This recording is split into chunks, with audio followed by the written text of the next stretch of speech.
In our last lecture, we did some exploring of different kinds of creation myths. We looked at a Navajo emergence myth, and we looked at a Maori separation of world parents myth. This time we're going to continue that kind of exploration by looking at one cosmic egg creation myth. This one we'll illustrate with the Chinese myth of Pan Ku. And then we'll take another brief look at an ex nihilo. We've already had an example of this in the first Genesis creation story, but this time we'll look more closely at the Mayan creation story from the Popol Vuh and see what they have to tell us. In a cosmic egg kind of creation story, chaos is always seen as the inside of an egg. Breaking or cracking is what initiates creation. It's a similar pattern to what we've had in other kinds of stories, in that what was once mixed up and undifferentiated gets to be separated and divided. And it's been suggested that the cosmic egg may be the most widely distributed kind of creation myth in the world. There are a lot of similarities in all of the cosmic egg story, but there are a lot of variations too, interesting variations, cultural deflections we've been calling them. The Dogon in Mali in Africa have a creator god who breaks a cosmic egg with vibrations, and then he releases twin divinities, the divinity of order and the divinity of chaos, and they continue on with what's going to happen next. In Tahiti, there's a god named Ta'aroa who lives in an egg-like shell which just turns endlessly in space until he breaks the shell. And then he uses the shell to make the world. Part of it he makes into the sky, part of it he uses to make rocks and sand, and then he takes apart his own body to make mountains and clouds and soil and trees and sea creatures. His head he keeps to himself, he doesn't make anything out of that, and his body, marvelously, isn't destroyed by using it to make the world. These people, in fact, see the entire universe itself as a series of shells. The sky is the shell that contains the sun and the moon and the stars. The earth is the shell that contains stones and water and plants. And the human body itself is seen as a shell. It's always a feminine shell, since it's through a woman that both men and women come into the world. There's a Japanese version of a cosmic egg myth in which in the beginning nothing was separated and all inside the egg was a chaotic mass. And then the separation, when it happens along the lines of yin and yang.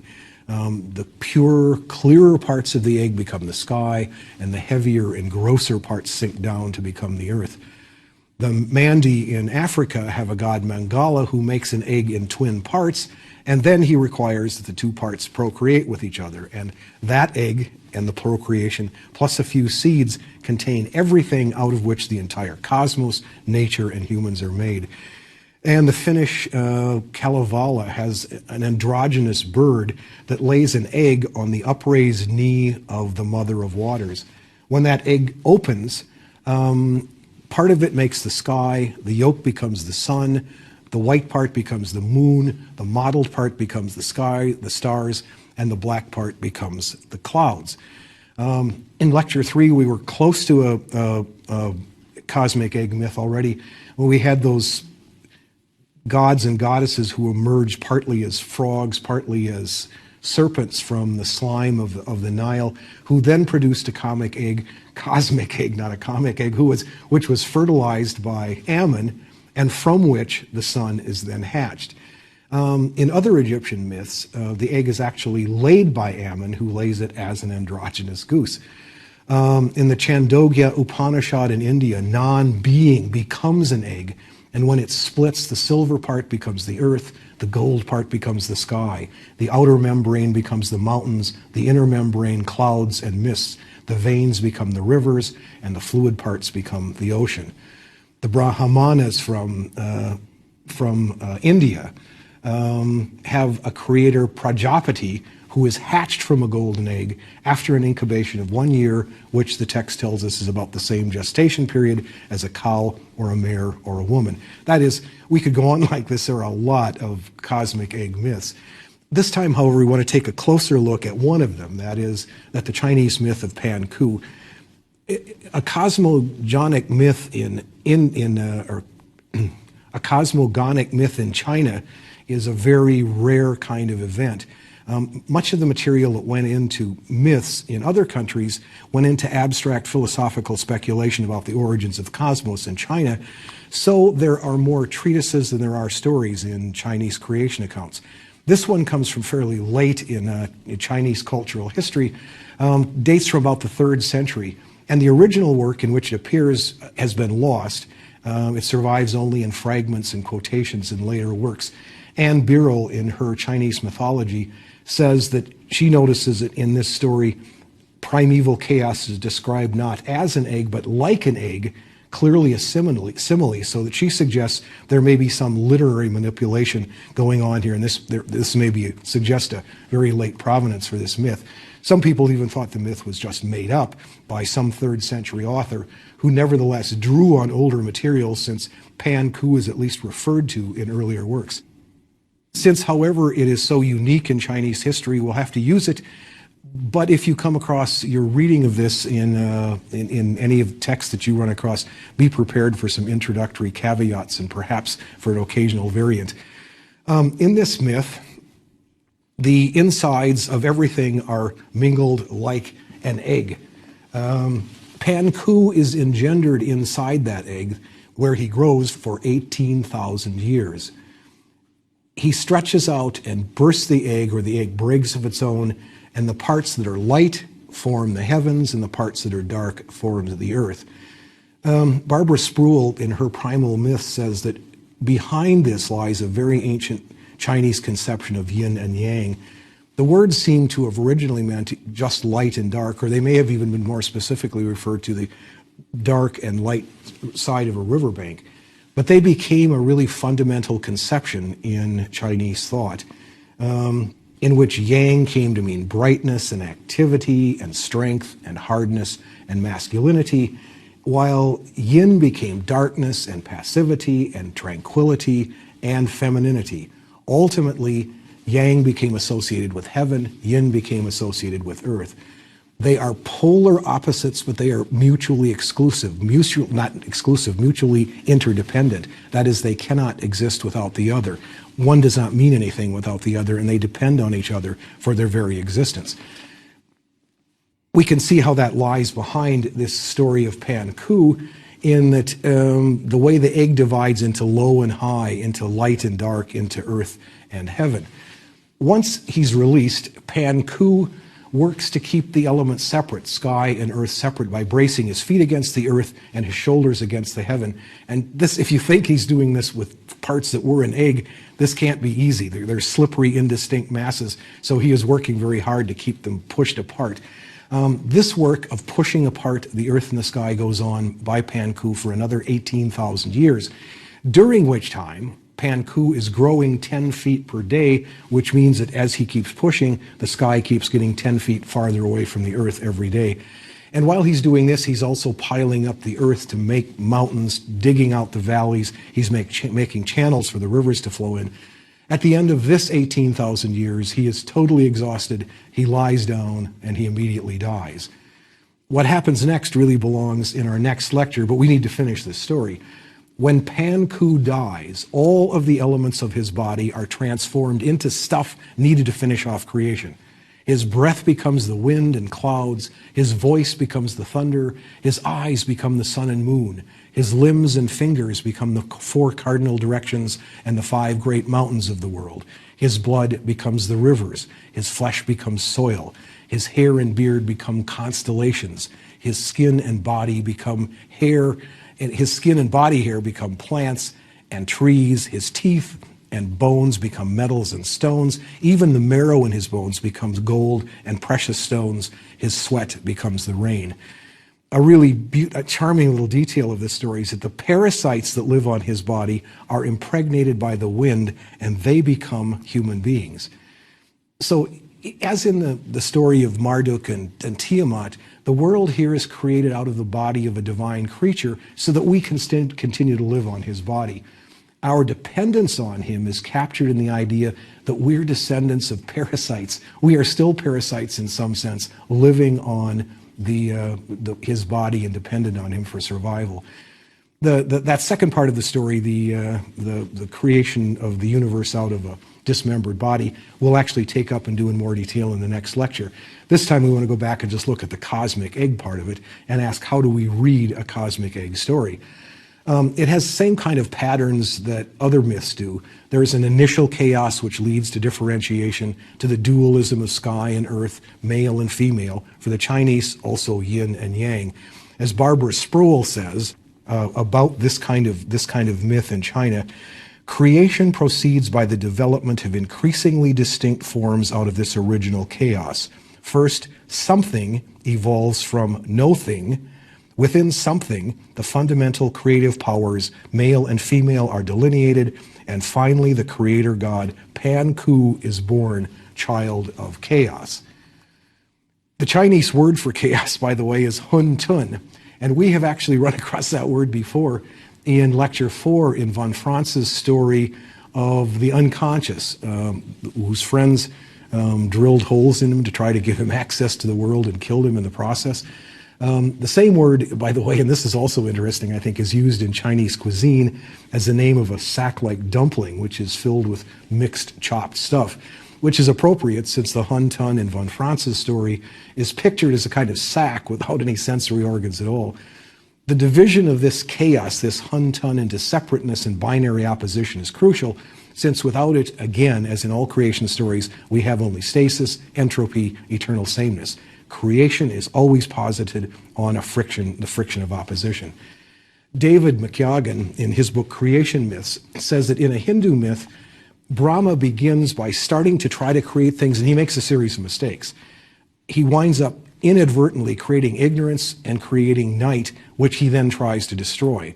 But he cannot destroy them. They are created, they survive, and they give rise to creatures of ignorance and darkness against which creation will forever be measured. That's what creation is. McYagan also quotes Jakob Boehme, an early 17th century German Christian philosopher, who says this about the need for opposition in creation. The one, as the yes, is power and life and is the truth of God or God himself. He would in himself be unknowable, and in him would be no joy of elevation nor feeling without the no. That is duality. Opposition is the nature of creation and of reality. The egg, of course, makes a really wonderful symbol of all of this, because the egg is a symbol of fertility in a way that we still use it at Easter time. We still use it in that same kind of way. It's a source of life. It's also an incubator, so it's a good symbol for the kind of womb. And hence, again, it's a very powerful female symbol. But in some ways, the egg that's talked about in Cosmic Egg Story also is androgynous, or it contains both parts of a duality which then have to be split apart. Perhaps in early stages of religion and myth, the female may have been paramount, but at some stage along the way, we come to the idea of world parents who need to be separated, and we looked at that kind of story in our last lecture. The egg suggests some of these values. The need to separate genders, to separate yin and yang, to separate earth parents, to celebrate light and dark. There are lots of other myths like this in other parts of the world.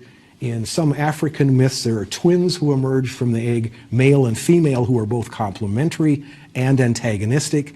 The Dogon of Mali believe that every infant, when born, possesses both a male and a female soul, and the birth rites and the rites performed over an infant child are designed to get rid of the one soul to give the other one full play.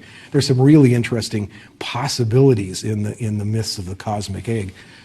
The second kind of myth that we'd like to take a brief look at today is one that we've already looked at in past lectures, and that is ex nihilo. We looked at that already in the first Genesis account.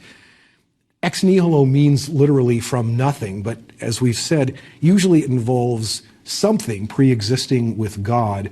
As Genesis puts it, the earth was without form and void, and darkness was upon the face of the deep, which means there was something already there. Usually God in ex nihilo stories creates by thinking or speaking or dreaming things into existence, but as we've said, it can also involve bodily excretions, as in the Egyptian myth that we looked back at back in Lecture 3, where the Egyptian god either masturbates or expectorates the first divinities into existence.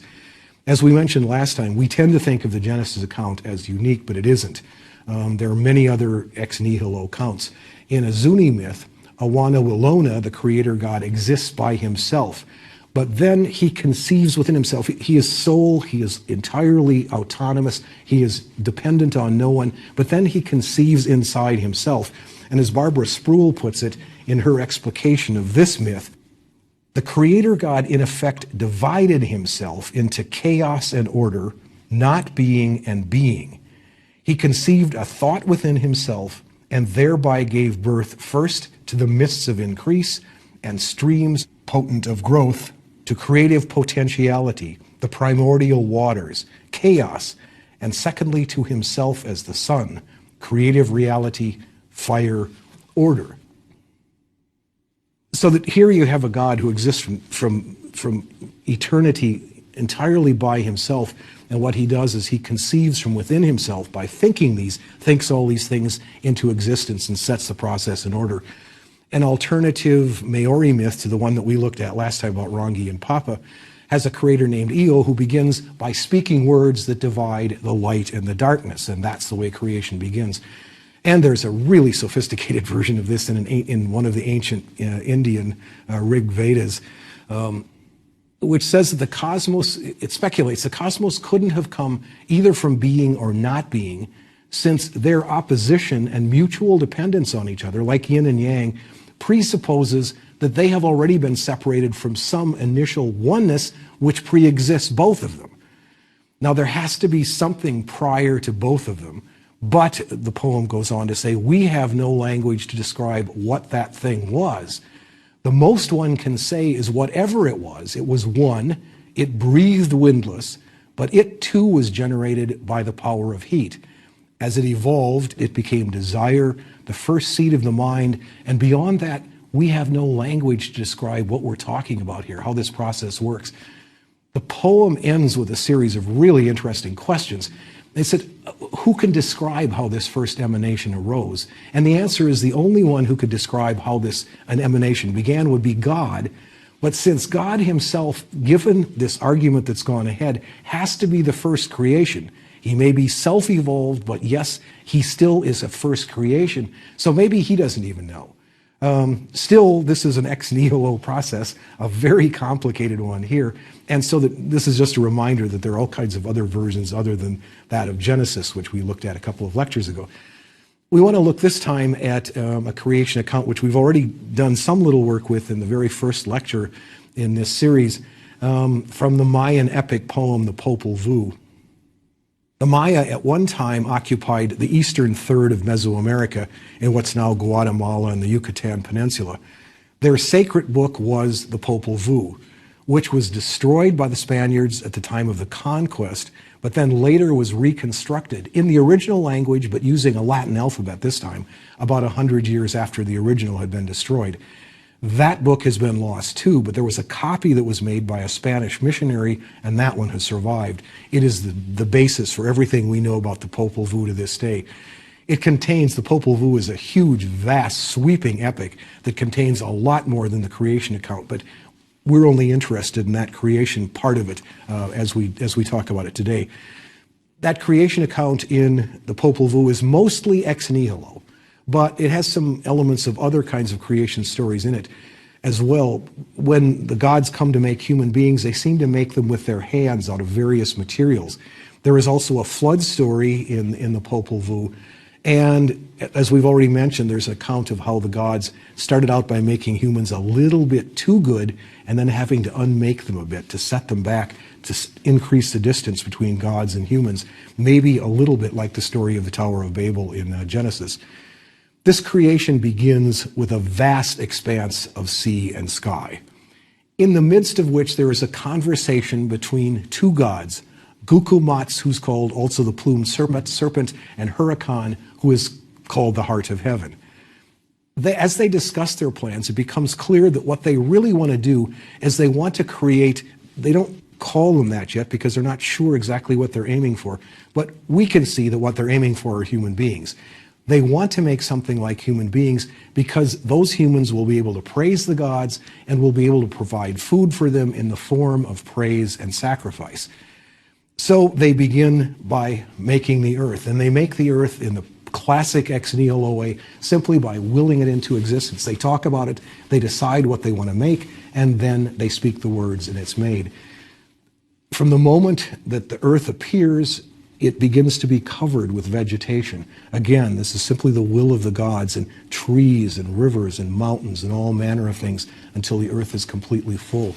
And then the gods go ahead and create what they think are going to be their ultimate creatures.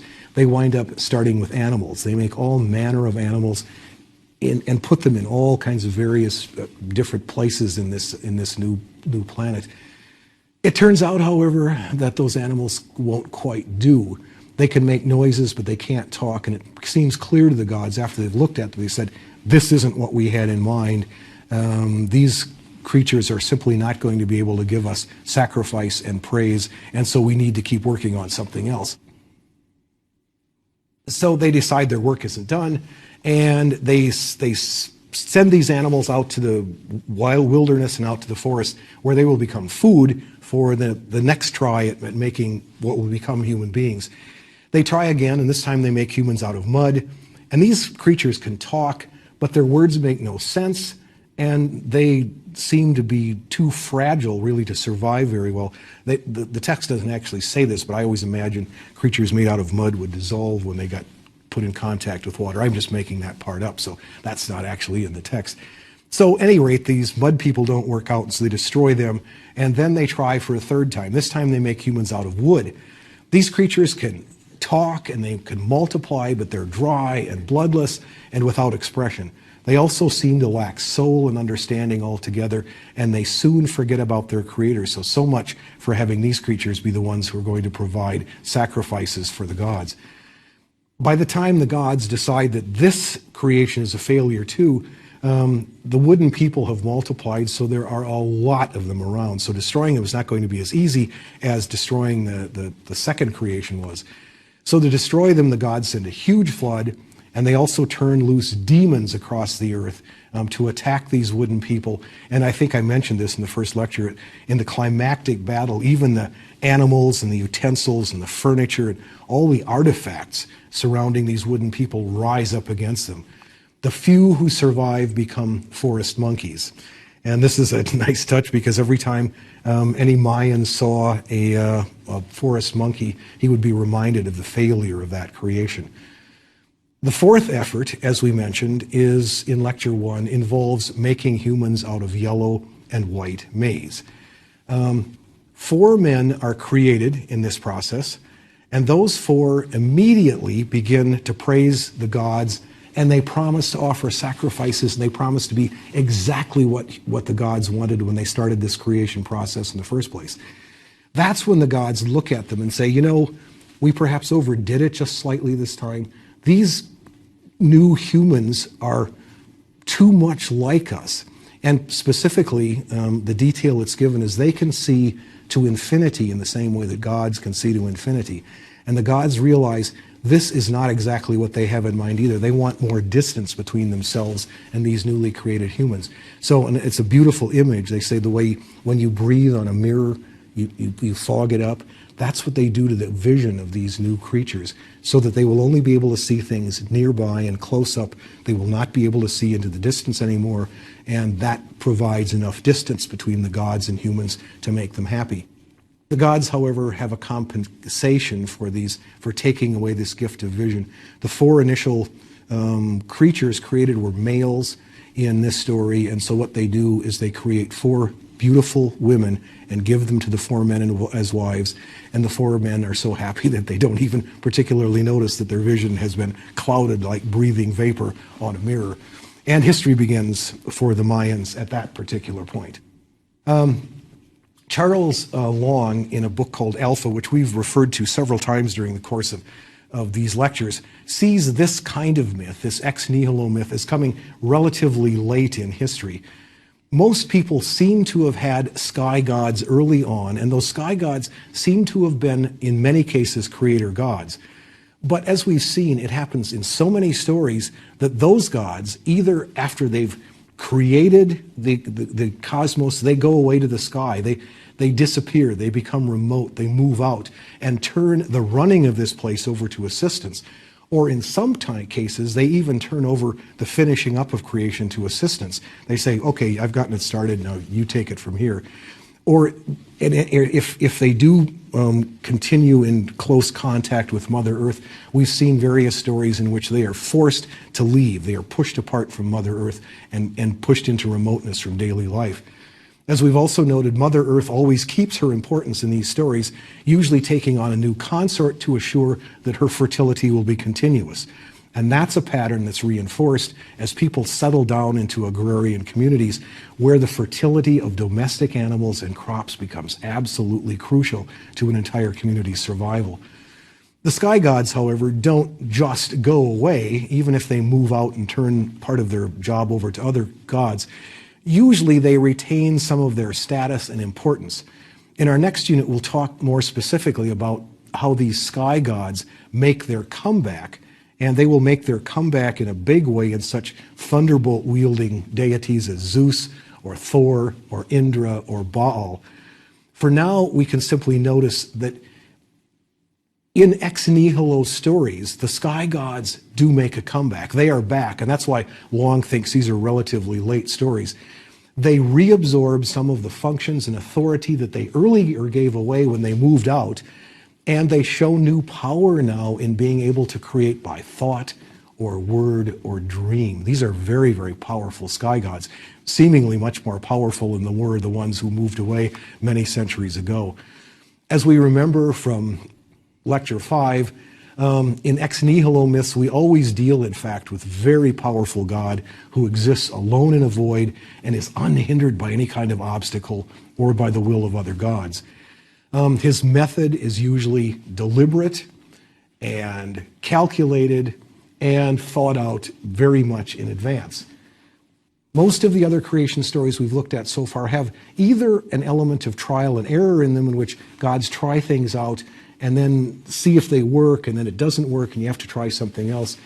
Or the other homology that is really powerful and important in creation stories is that of birth. There's a period of conception and gestation and then giving birth, which is a natural process, which is a process which in some ways lacks the kind of deliberation that ex nihilo stories do. Ex nihilo stories aren't simply the carrying out of natural processes, nor are they trial and error. These are always, in some ways, gods who know what they're doing, who think it out very carefully in advance, and then once they have it all dreamed up, once they know what they're going to do, then they put their plan into action. So the deliberation is really important in this kind of story, as is the seemingly unlimited power of these gods who make these things in the first place. This one, if we look at the Mayan myth that we've just been talking about, this is almost but not quite a classical ex nihilo myth. The creators do work with words here until they get to humans, and from there on out they seem to work with their hands, as many other gods have done in many other myths. And from here on, their method does seem to be one of trial and error, since it takes 4 tries to get humans right. And even then, they kind of overdo it. They make them a little bit too good and have to scale them back a little bit. So this looks like a lot less deliberation than we're used to in ex nihilo stories. We also said back in Lecture 1 that this story suggests that humans, for the Maya, were the crown of creation. And yes, that's true. But we also have to remember, this story makes perfectly clear that humans are created for specific services for the gods. And the gods keep fine-tuning until they get exactly what they want. They want humans to be just so, and even if they have to tune them back a bit to get exactly what they want. So there may be a slight suggestion in this story that we've had in the Enuma Elish and in the second Genesis creation story that humans are made in some ways for service to the gods. It's an interesting detail in this myth. Next time we will conclude our sort of Cook's tour of creation myths by looking at 2 more types, our last 2 types. We'll look at an earth diver myth in which some animal is sent to the bottom of the primeval deep to bring up a bit of mud to start the whole creation process. And then we'll come back and revisit in more detail the creation myth of the dismembered body of a god. The latter we've already had some experience with in the myth of Tiamat and Pan-Ku, but we'll take another look at another myth and then maybe spend a little bit of time pulling that one apart to unpacking it to see what it says. That's next time.